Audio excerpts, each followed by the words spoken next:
बिस्मिल्लाहिर्रहमानिर्रहीम। जी स्टूडेंट्स, आज का जो हमारा लेक्चर है तो इसमें हमने ग्रेड 12 मैथ्स के बीके यहाँ पे जो चैप्टर नंबर 8 की रिव्यू एक्सरसाइज है तो वो सॉल्व करना है। तो इसमें जो फर्स्ट पार्ट है तो वो इस तरह है कि if radius of a circle is 2 centimetre then its equation will be. इसका मतलब अगर हमारे पास यहाँ पे एक सर्कल है और उस सर्कल की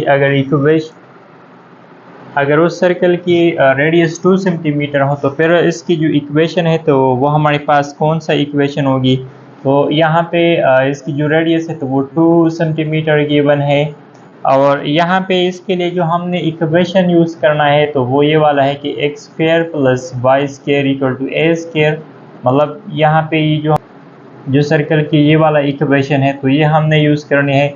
तो अब यहाँ पे ये ए है या इसकी जगह हम आर भी लिख सकते हैं। तो यहाँ पे हमने सिंपल पुटिंग करनी है तो यहाँ पे इस तरह आ जाएगी कि x square plus y square. R की जगह हमने ये 2 पुट करना है तो यहाँ पे ये 2 स्क्वायर। तो इसको अगर हम सिम्प्लीफाई करेंगे तो ये x square plus y square और 2 स्क्वायर से क्या 4 आता है। तो अब ये वाला ऑप्शन अगर देखा जाए तो इसमें ये डी वाला ऑप्शन है। तो इस फर्स्ट पार्ट का जो करेक्ट ऑप्शन है तो वो है ऑप्शन डी। जब यहाँ पे जो सेकंड पार्ट है तो वो इस तरह है कि in the general equation of a circle the coordinate of centre are. इसका मतलब जब हमारे पास सर्कल की जो जर्नल इक्वेशन होती है तो फिर उस इक्वेशन के लिए हम कौन सा जो सेंटर की जर्नल फॉर्म होती है तो वो हम यूज़ करते हैं। तो वो हमने सीखा है कि जब भी हमारे पास किसी सर्कल की जो जर्नल इक्वेशन गिवन होता है तो फिर उस केस में हम सर्कल के लिए यूज़ करनी होगी माइनस जी माइनस एफ।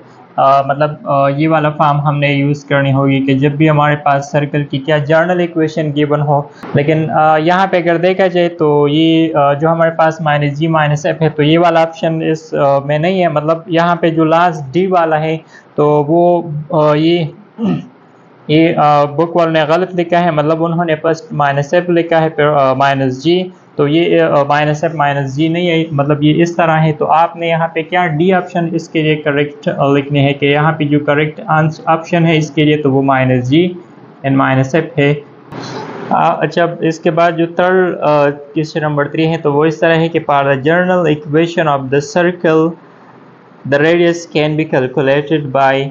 मतलब इसका ये है कि जब हमारे पास journal equation of circle given हो तो फिर उस केस में जब हम किसी सर्कल की रेडियस मालूम करते हैं तो उसके लिए हम कौन सा फार्मूला यूज़ करते हैं। तो यहाँ पे इसका जो हमारे पास रेडियस मालूम करने की जो फार्मूला होती है तो वो असल में कि G square plus F square minus सी स्क्वायर और होल स्क्वायर रूट। तो यहाँ पे अगर देखा जाए तो ये वाला ऑप्शन इसमें नहीं है। लेकिन इसके अलावा यहाँ पे जो सी वाला ऑप्शन है तो वो माइनस जी स्क्वायर फिर plus minus f square and minus C square. तो यहाँ पे माइनस जी स्क्वायर से भी प्लस आता है, मतलब ये वाला, और माइनस एफ स्क्वायर से भी ये प्लस एफ स्क्वायर आता है और लास्ट में माइनस सी स्क्वायर तो वो ऑलरेडी यहाँ पे है। तो इसका मतलब यहाँ पे इसकी जो करेक्ट आंसर है तो वो सी नंबर ऑप्शन है। तो ये सी वाला ऑप्शन इसकी करेक्ट ऑप्शन है। जब इसके बाद जो 4 नंबर क्वेश्चन है तो वो इस तरह है कि a point of the circle at which a tangent meets the circle is called. इसका मतलब यहाँ पे ये मैंने सर्कल ड्रा किया है और यहाँ पे ये एक मैंने लाइन ड्रा कर लिया। तो अब यहाँ पे अगर देखा जाए तो ये जो सर्कल है और ये लाइन तो इन दोनों ने इस पॉइंट पे एक दूसरे को टच किया है। तो अब ये वाला जो पॉइंट है तो इस पॉइंट को क्या कहा जाता है। तो इस क्वेश्चन का मतलब यह है कि a point of the circle at which a tangent meets to the circle. तो ये हमने सीखा है कि वो पॉइंट जिस पॉइंट पे ये लाइन इस सर्कल को मीट करता है तो उस पॉइंट को कहा जाता है पॉइंट ऑफ कांटेक्ट। तो पॉइंट ऑफ कांटेक्ट यहाँ पे जो ए नंबर ऑप्शन है तो ये इसकी वो करेक्ट आंसर है।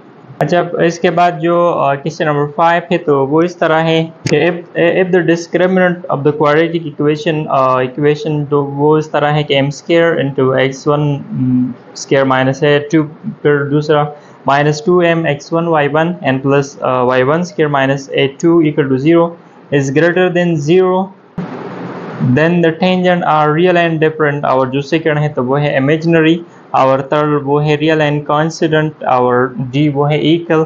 तो यहाँ पे जब भी हम डिस्क्रिमिनेंट इस जर्नल इक्वेशन की मालूम करते हैं, अगर वो 0 से ग्रेटर आता है तो फिर उसकी जो हमारे पास फॉर्म होगी, जो केस होगी तो वो हमारे पास रियल एंड डिफरेंट होगी। तो अब इसका जो करेक्ट आंसर है तो वो ये फर्स्ट ए पार्ट है। तो क्वेश्चन नंबर 5 में हमारे पास A is the correct answer है, मतलब रियल एंड डिफरेंट। जब इसके बाद जो क्वेश्चन नंबर 6 है तो वो इस तरह है कि the length of the tangent draw from the point on the circle is equal two is, मतलब इसका ये है। अच्छा, तो इस क्वेश्चन का मतलब ये है कि यहाँ पे ये जो पॉइंट है तो ये सपोज कर ले कि ये वाला पॉइंट है, इस सेंटर को हमने इसके साथ ज्वाइन कर लिया और यहाँ पे हमने ये एक दूसरा लाइन जाकर ड्रा कर लिया और इसको मैंने टी सपोज कर लिया। तो अब इस क्वेश्चन का मतलब यहाँ पे ये जो पी टी लाइन है तो ये पी टी लाइन हमारे पास यहाँ पे टेंजेंट लाइन है। तो हमने इस टेंजेंट लाइन की यहाँ पे क्या डिस्टेंस मालूम करनी है। तो अब इसके लिए जो फार्मूला है तो वो हमने ये यूज़ करना है कि यहाँ पे मैं इस तरह लिख सकता हूँ कि पी टी डिस्टेंस इक्वल होती है x1 square plus y1 square and minus C square. मतलब ये डिस्टेंस जब हम मालूम करते हैं तो इसके लिए हमने ये वाला फार्मूला यूज़ करनी है। अच्छा, अब इसके अलावा यहाँ पे ये जो सर्कल इक्वेशन है तो इसको मैं इस तरह भी लिख सकता हूँ कि x square plus y square minus 9 को राइट साइड पे शिफ्ट करना है तो ये प्लस 9। तो अब यहाँ पे हमने यहाँ पे ये ए स्क्वायर है तो इस ए का मतलब रेडियस है और x1 y1 का मतलब ये जो गिवन पॉइंट्स है।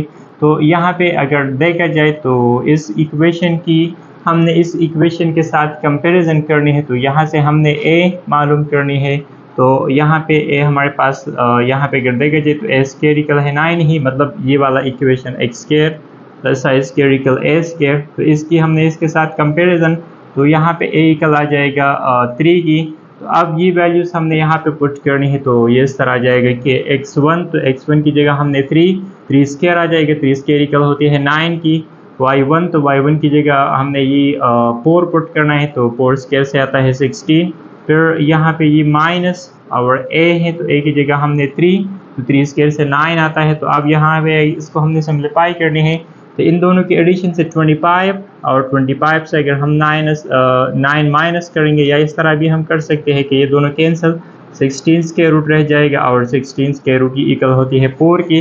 तो अब यहाँ पे ये वाला जो ऑप्शन है तो ये हमारे पास, तो यहाँ पे इसकी जो करेक्ट आंसर है तो वो डी नंबर ऑप्शन है।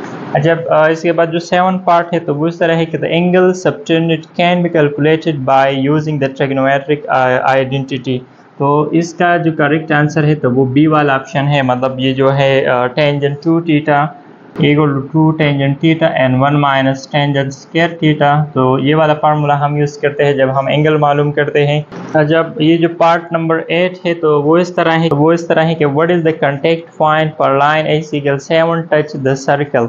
यहाँ पे हमने कांटेक्ट पॉइंट मालूम करनी है, मतलब एक हमारे पास लाइन है और दूसरा सर्कल है, मतलब ये वाला जो पॉइंट होता है तो ये हमने मालूम करनी है। तो अब इसका जो तरीका है तो वो इस तरह है कि यहाँ पे जो x इक्वल 7 है ये हमने इस इक्वेशन में पुट करनी है। तो फर्स्ट हमने इस x की जगह, तो इस x की जगह अगर मैं 7 पुट करूँगा तो ये 7 स्क्वायर आ जाएगा और 7 स्क्वायर इक्वल होती है 49 की। फिर प्लस y स्क्वायर माइनस, यहाँ पे भी अगर मैं x की जगह ये 7 पुट करूँगा तो ये हमारे पास आता है इससे 28, फिर minus 6y and minus 12 equal to 0। अब यहाँ पे ये मैंने इस तरह लिख दिया कि y स्क्वायर को फर्स्ट लिख दिया, यहाँ पे ये माइनस 6y को सेकंड लिख दिया, यहाँ पे ये जो 49 है तो ये मैंने यहाँ पे लिख दिया, यहाँ पे ये माइनस 28 ये वाला माइनस 12, तो इन दोनों को हम ऐड करेंगे तो इससे आता है माइनस 40 एन इक्वल टू 0। अब ये मैंने इस तरह लिखना है कि y स्क्वायर माइनस 6y 49 से अगर हम 40 माइनस करेंगे तो इससे आ जाएगा 9।